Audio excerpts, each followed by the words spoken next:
Sony has made quite a few phones over the time, and the XZ1 is the latest flagship that was announced just a few weeks ago at IFA Berlin.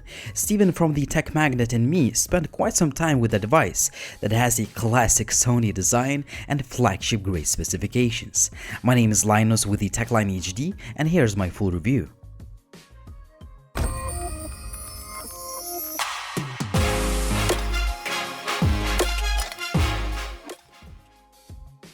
The phone ships with all the usual stuff, no extras included.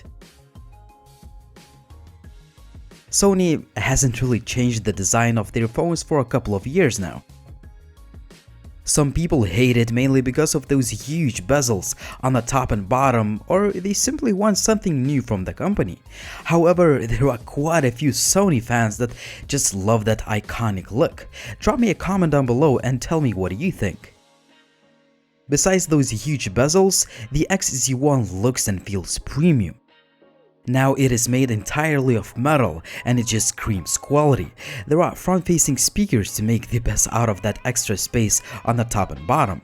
Well, these are not the best sounding front-firing speakers, but the sound quality is still pretty good.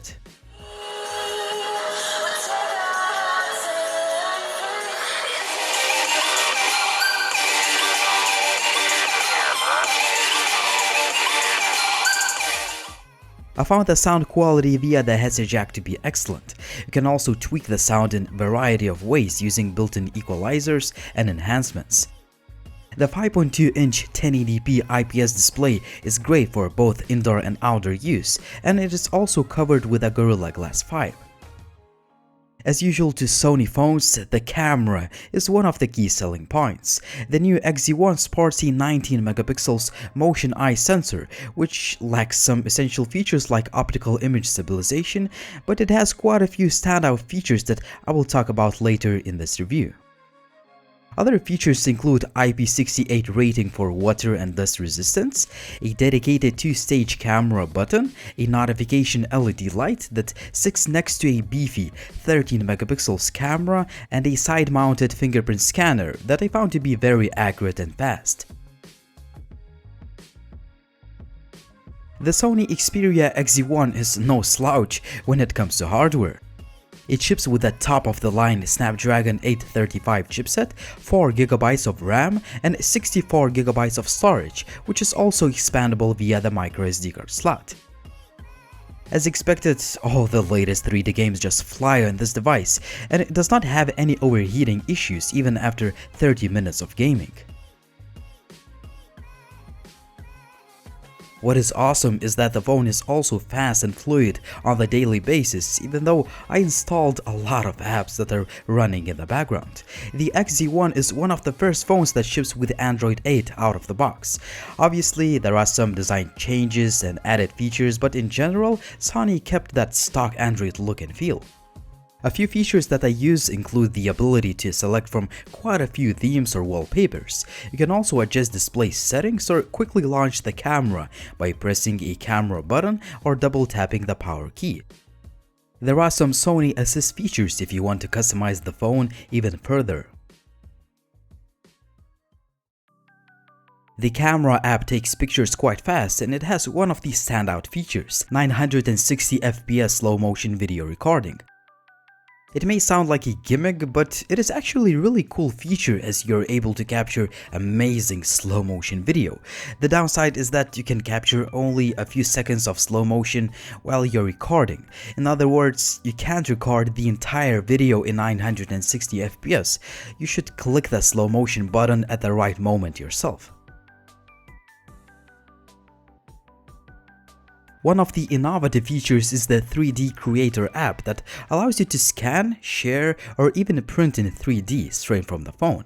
The 3D Creator app comes pre-installed on the handset and uses the rear-facing camera to build a detailed 3-dimensional model of the face, head, food, or pretty much any other object you may fancy capturing in 3 dimensions. I didn't really use this feature much, but I was quite impressed with the results. Each flagship phone can take great pictures in good lighting conditions, right? That's why I took most of the shots on a cloudy and rainy day to see what this powerful camera is capable of. In general, the image quality is pretty good. There is a good amount of detail and color reproduction is usually accurate. However, I found that the Galaxy S8 takes a little bit sharper and better looking images overall, but the difference is not always obvious. The low light camera performance is pretty good, but I would definitely love to see some more detail and less noise. Selfie image quality is not bad, but honestly, I expected sharper looking images from that 13 megapixels camera. This is a 4K video test with a brand new Sony XZ1.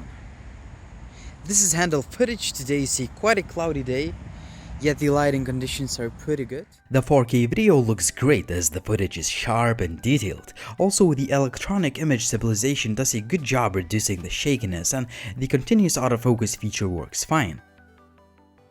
I'm recording a video with a brand new Sony Xperia XZ1. I'm recording in 1080p at 30 frames per second. The 1080p video looks good, but obviously there is less detail than in 4K footage.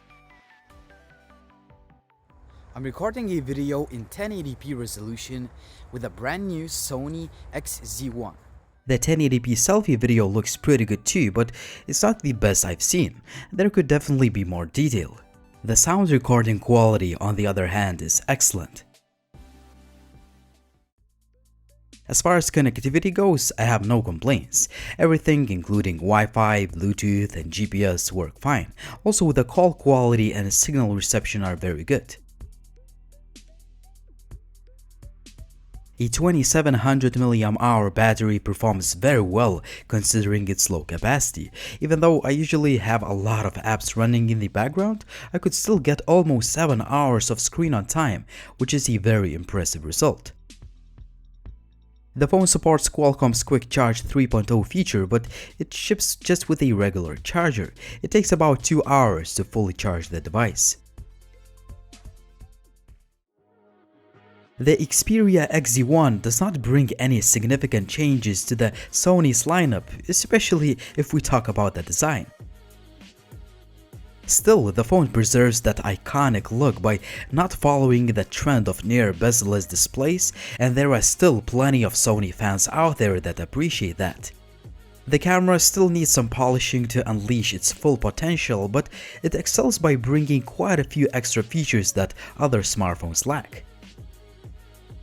Besides that, I found the Xperia XZ1 to be a very solid phone that is fast and responsive all the time. If you want all those features that are packed into a premium all-metal body, you will need to shell out about $700, a flagship phone price. What do you guys think about this phone? Would you buy it or not? Drop me a comment down below, and as always, if you like the video, please hit the like button and subscribe to the channel if you're new to the channel. Finally, if you want to get all the latest updates, please follow TechLine HD on social media, like on Facebook, Twitter, or Instagram. See you soon.